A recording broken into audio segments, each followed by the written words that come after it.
Hello and welcome! My name is Andrey Sokolov, I'm CG artist, generalist and developer. And today I want to talk about my new add-on for Blender 2.83 and higher, which has been out the last weekend. This is called True Time Remapping, and it can be purchased on the Gumroad. The link is in the video description for minimum price $5 or any higher price you consider appropriate. But first of all, I want to thank all those people who have already bought it, even though there was so few information about it from me. I thank you so much for your confidence in what I do. This is really inspiring, and I really do hope this add-on helps you in your projects. Alright, let's get started. The installation. Open Blender, go to Edit, Preferences, Add-ons, click Install, find a path to the zip file with add-on, select it and press Install add-on. After it has been installed, it appears in the Add-ons tab, it may take several seconds, and then enable this checkbox to activate it. Now it appears here in the Render Properties tab. Enable checkbox and open it to see its interface. In this video, I will cover the meanings of all these buttons, sliders and boxes. Now I'll prepare a simple scene to show how it works, add some objects animated in different ways, and meanwhile give you some brief information about what this add-on actually does. Basically, True Time Remapping is the add-on that allows you to change the timeline speed, however you want. You can make it with a certain parts of the timeline or with the whole timeline at once. You can make the speed faster, slower, or even reverse it. It affects playback, render, and viewport render. It can also affect the amount of motion blur stretch according to the speed changes. There are certain limitations I will tell about in the end of the video. And for now, I just want to mention that it works perfectly with keyframed animations, the most of Blender native simulation systems, modifiers, graph editor animation modifiers, drivers, constraints, and even Python scripts. Basically, with every feature from which the subframes data can be obtained. So here we got the scene with 5 different animated test objects. The cube animated with keyframes, the cone, which rotation is animated with driver expression, the sphere with a precaged particle system, the plane with Blender close simulation on it, and another sphere animated with graph editor animation modifier. I've added those different types of animation just to show that True Time Remapping add-on will affect all of them.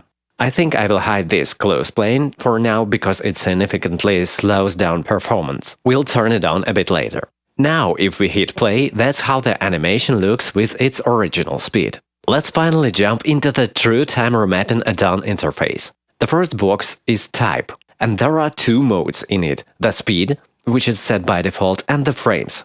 At first, I will briefly show how the add-on works in the speed mode. In the speed mode, add-on is controlled by the speed percentage slider. The idea of this mode is in setting the timeline speed directly. By default, it is set to the 100%, which means the timeline speed remains the same. Press Shift-Alt-Space or hit the Playtime Remapped animation button and see that it tries to play back your scene with the original speed, at least until the complexity of your scene allows it. In the first version of add-on, there was a small issue with the playback speed, so be sure to upgrade to the latest version of the add-on on the Gumroad.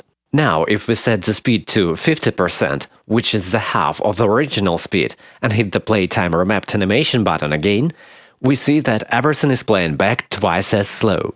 If we raise the speed slider to 200% and hit the Playtime Remapped animation button or press Shift-Alt-Space, everything is playing twice as fast.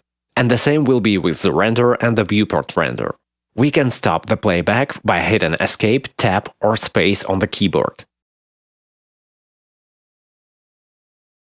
While the speed mode is supposed to change the speed, the frames mode is designed for keyframing exact frames numbers directly on the timeline.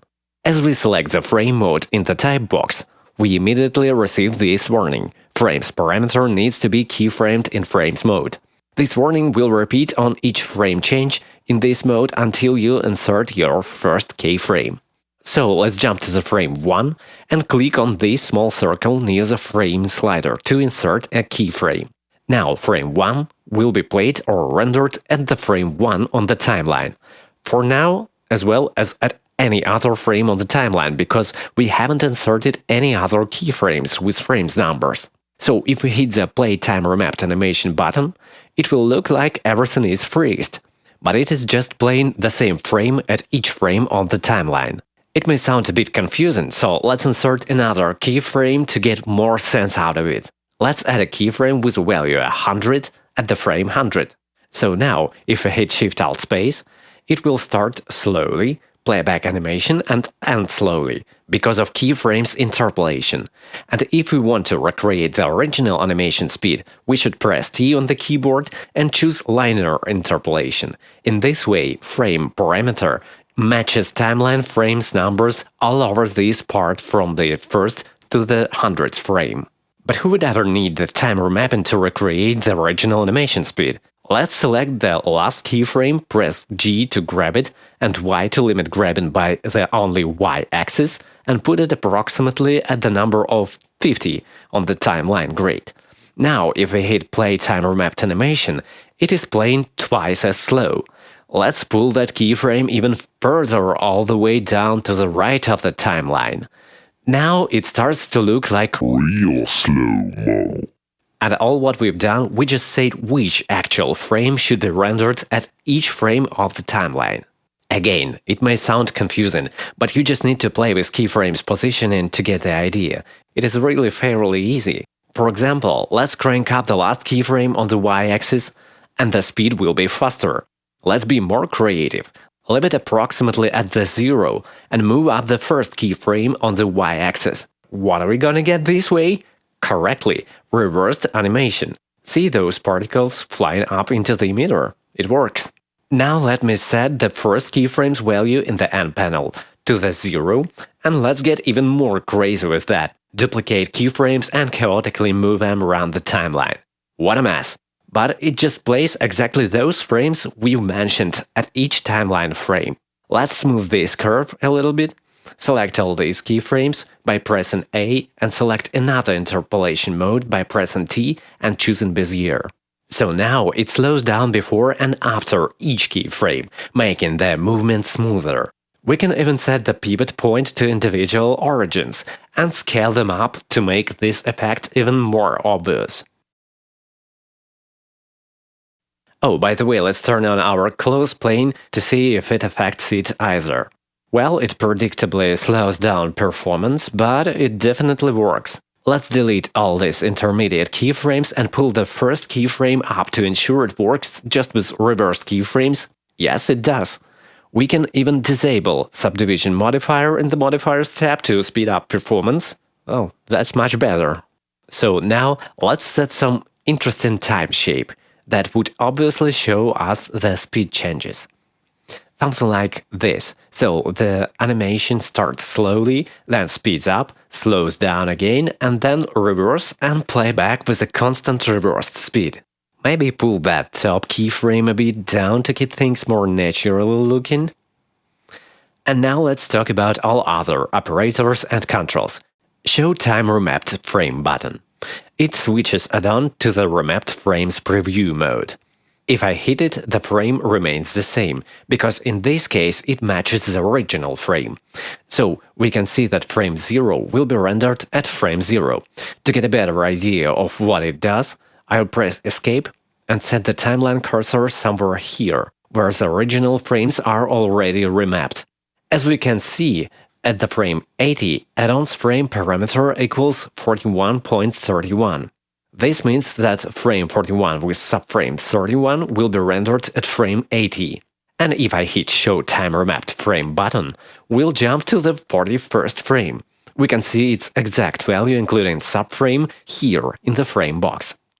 If I press the right mouse button, it will bring me one remapped frame forward. In this mode, you can easily scroll between the time remapped frames. You can see this hint down here, which says that you can press Escape or Tab to escape this mode and use mouse buttons or wheel to scroll between the frames. But this is only half of the truth. Actually, you can scroll with any buttons you intuitively feel you can. Left and right arrows, up and down arrows, plus minus, left and right square brackets, A, D, W, S, And if you hold Ctrl while scrolling, you will be skipping 10 time-remapped frames at one step. That's a good way to speed up scrolling. And if you hold Ctrl-Shift, the step rises up to 50 frames, which allows you to navigate ultra-fast through the really long things.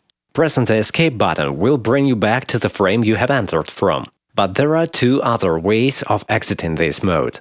The first one brings you to the frame from which the current remapped frame will be rendered, shown, or played. Let's enter Show Time Remapped Frame Preview mode again, this time using the shortcut Ctrl-Alt-S. Scroll some frames forward, and then, while holding Shift, press Tab, Escape, or Space. This will bring you to the frame from which that remapped frame will be rendered. And if you enter Show Frame mode again, you will be brought to that frame. Yet another way is to hold Ctrl and Shift and press Tab. This will exit the Show Frame mode, but you will stay at the remapped frame. Let's see how it works for render. I set a cursor to the frame where the difference between the original timeline frame and the remapped frame is quite obvious. For example, somewhere here, where the animation already should play with the reverse speed. I press Ctrl-Alt-S to show time remapped frame to see the frame that will be rendered at this frame. 54, everything's correct. Now I press Render Time Remapped Frame, and we see it works. Look at this towel here, and at the original frame in the scene. I'll turn on Subdivision modifier for render to get a smoother result. Let's ensure again what frame will be rendered. Press Ctrl-Alt-S. Yes, this is how it looks. And now I press Render Time Remapped Frame again, and yes, this is exactly the frame we've just seen in the Show Frame mode. Now let's try the most interesting part, which allows us to see the actual speed changes. Render Time Remapped Animation. But first I'll set the render file path somewhere to my projects directory and give it some name. Now I press Render Time Remapped Animation, and we have to wait while the animation render is finished. Let's speed up a bit. Unfortunately, at the moment, rendering in the movie file formats like AVI and MPEG is not supported, so only image sequences can be rendered with the True Time Remapping add-on. Implementing this option with movie files is a pretty difficult task, not related to the Blender API, which could just freeze developing at all. So maybe it is possible in the future versions, but not soon. Well, the total time is 3 minutes and 45 seconds. Let's see what we have rendered out. Split the window and change it to the movie clip editor. Click Open, find the directory with image sequence, press A to select all files, and press Open Clip.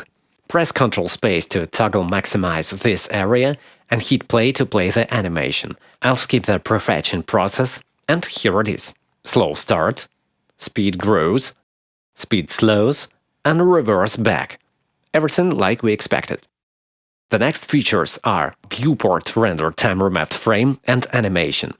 It does basically all the same that render operators, but with OpenGL Viewport Render. So you render everything just like you see it in the 3D viewport. See those black strokes of the sunlight. Let's make it more obvious and select everything by pressing A in the 3D viewport. You can see those outlines, so yes, it works for OpenGL Viewport Render too. You can save it as image or whatever. And of course, you can render OpenGL Viewport Animation.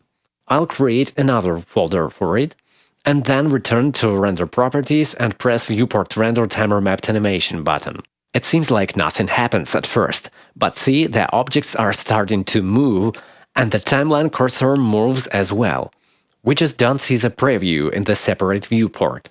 Actually, we can, if we check this Show in Viewport checkbox before render, but this is not necessary. All remapped frames will be rendered and saved anyway. Viewport Render is a really cool way to render pre-animatics, because this is often so much faster than original render. Here it is, 1 minute and 34 seconds instead of 3:45 with a full-fledged render. Open it in the movie clip editor, prefetch, play. Well, not enough memory or something for the whole scene, but we see that everything works as expected. This kind of render can be very useful when you need to roughly see how your animation looks in motion and you don't need a final quality. Though for some Eevee scenes, it can be even used for a final render. You just need to switch the 3D viewport to the render view mode and turn off all overlays, and voila! The same result, but about 2 times faster. I'm not sure why this happens, just keep it in mind that such possibility exists. Finally, this little checkbox here just allows you to see the preview and the viewport while render viewport time remapped animation. It may slow down performance just a touch, but you can see the preview. By the way, you can cancel render almost at any state by holding escape button until this tiny blue info line with total render time appears. Now let's talk about skip from start and skip from end values. There may be many cases when you do not need to play back or render the whole time remapped frame range. Let's say you already rendered first 100 frames, then decided to cancel a render and give your computer a break, and now you want to continue. To better see what's going on, let's place timeline cursor at the frame 100. And here in this box, you can see that the current time remapped frame number is 100. To skip the first 100 frames from the time remapped frame range, I just type in here, in the skip from start box, 100. And see, the current time remapped frame number at the frame 100 becomes 0.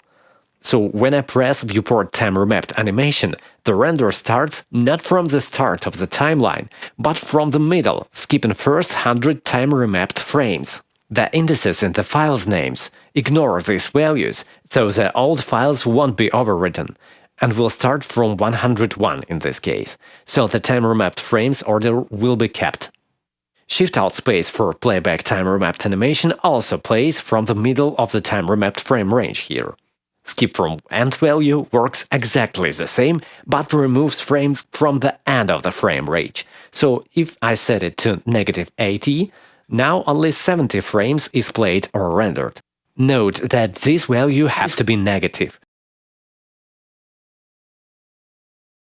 Now let's talk about this line of grayed out boxes with the statistics data. They will become your very good friends through the entire time remapped setup process. Let me reset skip from start and skip from end values to bring everything to default. The total value shows the exact number of the time remapped frames that are gonna be played or rendered. See how increasing skip from start decreases its value, because in this case less frames will be rendered. And in the speed mode, which works in a different way, it may be even more important to know the total number of time remapped frames. But I'll talk about it later. The next box is the actual time remapped frame that will be rendered at the current frame. See, while it is out of the time remapped frame range we are currently working with, it is set to -1. But as soon as we pass the first 150 skipped frames, you see how it starts to change and represent the exact frame that will be rendered or played at the current cursor position on the timeline. The last box shows the number of the current time remapped frame in the frames list. Can also be useful for setting skip values. By the way, if we set both skip values to some big numbers that exceed the whole time remapped frame range, this yellow warning line will appear to tell you that no frames are gonna be rendered, and this reminder will be appearing over and over until you fix it. Finally, this small updater button suits for updating info in those boxes. In the most cases, it updates automatically when you change any value or change the current frame. But it doesn't happen at once, for example, if you just move the keyframe. So if you have moved one of add-on's keyframes and want to see the changes in those statistics boxes, press this button and see what has changed. Or you can press Ctrl-U. But due to the specifics of the Blender API, you will have to move the mouse cursor over the add-on for Blender to redraw the new values. Unfortunately, there is no way to do it automatically. And before we talk about add-ons another mode, speed, I want to mention another very cool and important feature related to this slider we haven't talked about yet. Motion blur stretch slider. I'll rearrange those steps to show you. Put the motion blur closer to the time remapping to see how they can be used together. This is original Eevee motion blur included in Blender. Let's enable it and increase steps to something like 16. Now, if we render out this frame with the original Blender render operator by pressing F12, first of all, we have to wait longer because it takes time to calculate the motion blur vectors, and then we see that those faster moving objects are starting to seem washed out. So here is the motion blur if you didn't know. That thing that most gamers hate so much and disable immediately right after installing any game if only can find where to do it. But in my opinion, one of the coolest features for the CGI which makes animated renders seem so much more natural. So let's find a frame with even more motion, maybe somewhere here, and maybe increase the shutter up to 1 to make the effect even more obvious. Oh yeah, now we can clearly see it on every object. Great. So, what the motion blur stretch slider does is determines how much the original motion blur will be changed after the time remapping speed changes. When the slider is set all the way up to 1 and I enter in show frame mode, you can see how the motion blur settings are changing at each time remapped frame depending on the current animation speed. The faster is the speed, the higher is the shutter value and the more motion blur steps are added. And as we get closer to the point where the animation freezes and starts to run back in the reverse direction, the shutter and the speed are also decreasing. After we pass this point, we've got reversed parts, where the animation goes backwards with the constant speed, so the shutter and the speed here remain the same, because the speed in this part also doesn't change, it is constant. And if we return to the moment where the animation stops, we can see that the shutter here has minimum value, which means there is almost no motion blur here. And if we render the time remapped frame from here, we can see that although the original shutter is set to 1, we almost don't have any motion blur at this time remapped frame. If we move a cursor here, it will be just a bit less than the original motion blur, like this. And if we render the time remapped frame from here, where we've got the most fast speed, yes, it takes more time because the steps number is also increased. And yes, the effect here starts to be quite obvious. Just to show you that it works for Cycles motion blur as well, let's switch render engine to Cycles, turn on the motion blur and increase the shutter up to 1. Also, I'll turn on my GPU support and make some quick changes in the render settings to speed up render. We don't need a final quality for now. So here how the original render without time remapping looks like. And if we set the cursor and render the time remapped frame from the frame with 0 speed, we've got almost no motion blur. But if we set this motion blur stretch slider to the 0, the original amount of motion blur will be used, just as if we would render without any speed changes. This feature gives you precise control over the motion blur along the scene's frame range, because this is keyframeable. For example, you can insert a keyframe with value 1 at the slow speed part to reduce the amount of the native motion blur for it, and then move to the faster part, set the slider to some smaller value, so the motion blur here would be increased just a touch compared to the original amount, and then set it back to 1 at the another slow part. So now, as we press Ctrl-Alt-S to enter the show frame mode, we can see that here, at the fastest part, the motion blur remains near the value of 1, though otherwise it would be twice as high. And we can also see how it changes as we scroll through the frames there and back. So that's how we can see and control all its settings before the render. For those of you who love the motion blur effect as much as I do, it is really a handy feature. And now I want to return to the speed mode, which we have started from in the very beginning.